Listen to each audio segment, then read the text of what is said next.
गाना है वो मेरे ख्याल से वो इंडियन गाना है, सुन ले जरा,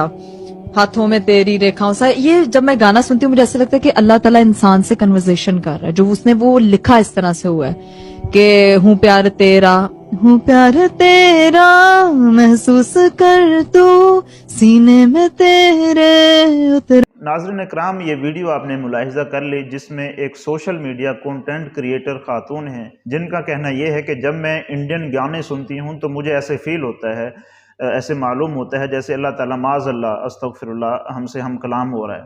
इस खातून का नाम क्या है और इनका ताल्लुक़ कहाँ से, ये तो मैं नहीं जानता, लेकिन इन्होंने जो बात की है इंतहाई गैर ज़िम्मेदाराना बात है और गलत बयानी इन्होंने की है। हम बचपन से ही अपने उलमाए कराम से ये सुनते आए हैं कि जब आप चाहते हैं कि अल्लाह ताला आपसे हम कलाम हो, अल्लाह ताला आपसे बातें करे, तो आप कुरान पाक को उठाकर उसकी तिलावत करना शुरू कर दें। जब आप तिलावत कर रहे हो तो आपको ऐसे फ़ील होगा जैसे अल्लाह ताला हमसे हम कलाम हो रहा है, क्योंकि कुरान पाक अल्लाह ताला की कलाम है। और जब आपका दिल करता है कि आप अल्लाह से हम कलाम हों तो आप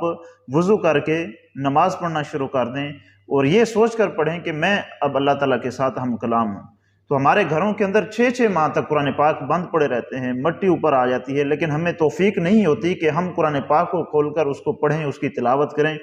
और ये समझ कर पढ़ें, ये सोच कर पढ़ें कि अल्लाह ताला हमसे हम कलाम हो रहे हैं। गानों के मुतालिक और मौसीकी के मुतालिक तो इस्लाम का जो हुक्म है वो क्लियर है कि इस्लाम में मौसीकी सुनना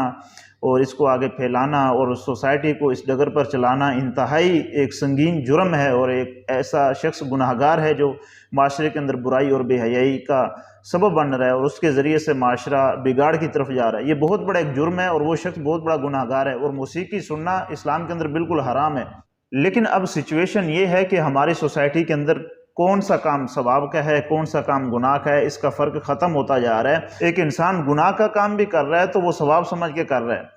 तो इस सोसाइटी को इस्लाम के साथ जोड़ना और इस्लाम के मुताबिक इस सोसाइटी को चलाना और हर फर्द अपनी ज़िंदगी को इस्लाम के मुताबिक ढाले, इसकी बहुत ही ज़्यादा ज़रूरत है। तो हमें ऐसे उलमाए कराम को फॉलो करना चाहिए, ऐसे स्कॉलर्स को फॉलो करना चाहिए, ऐसे लेक्चर्स सुनने चाहिए। हम मीडिया का इस्तेमाल भी करें तो ऐसे अंदाज से करें कि जिससे हम इस्लाम के ज़्यादा करीब हो सकें, बजाय इसके कि हम इस्लाम से दूर हों।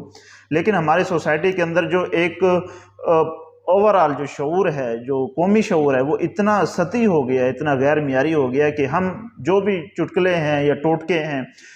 जो ऐसे ट्रेंड्स हैं जिनका सोसाइटी के अंदर कोई किरदार ही नहीं है, फजूल से ट्रेंड है, हम उनको फॉलो करते हैं, सोसाइटी के अंदर उनको फैलाने की कोशिश करते हैं। इसका नतीजा ये निकलता है कि हमारी सोसाइटी एक ऐसी डायरेक्शन की तरफ चल पड़ी है, ऐसे रास्ते की तरफ चल पड़ी है कि जिसमें अब ये कहा जा रहा है कि जो इंडियन गाने हैं इसको सुनना सवाब का काम है और इंडियन गानों के ज़रिए माज़अल्लाह अस्तग़फ़िरुल्लाह अस्तग़फ़िरुल्लाह अल्लाह ताला हमसे हम कलाम होता है। ये एक बहुत ही गैर ज़िम्मेदाराना बात है जो इस खातून ने कही। अल्लाह ताला हमें माफ़ फरमाए और अल्लाह ताला हमें हमारी सोसाइटी को और हमारी फैमिलीज़ को और हमारे माशरे के जितने भी हमारी माएँ बहनें हैं घरों के अंदर और मर्द हैं, बूढ़े हैं, नौजवान हैं, बच्चे हैं, सबको अल्लाह ताला ये तौफीक दे कि वो इस्लाम से जुड़ें और सही और गलत की वो तमीज़ कर सकें, फ़र्क कर सकें और जो सही है, जो इस्लाम के मुताबिक है, जिसका अल्लाह ताला हमें हुक्म देता है, उसको हम फॉलो करने की कोशिश करें और उसके मुताबिक अपनी ज़िंदगी बसर करें। वस्सलाम।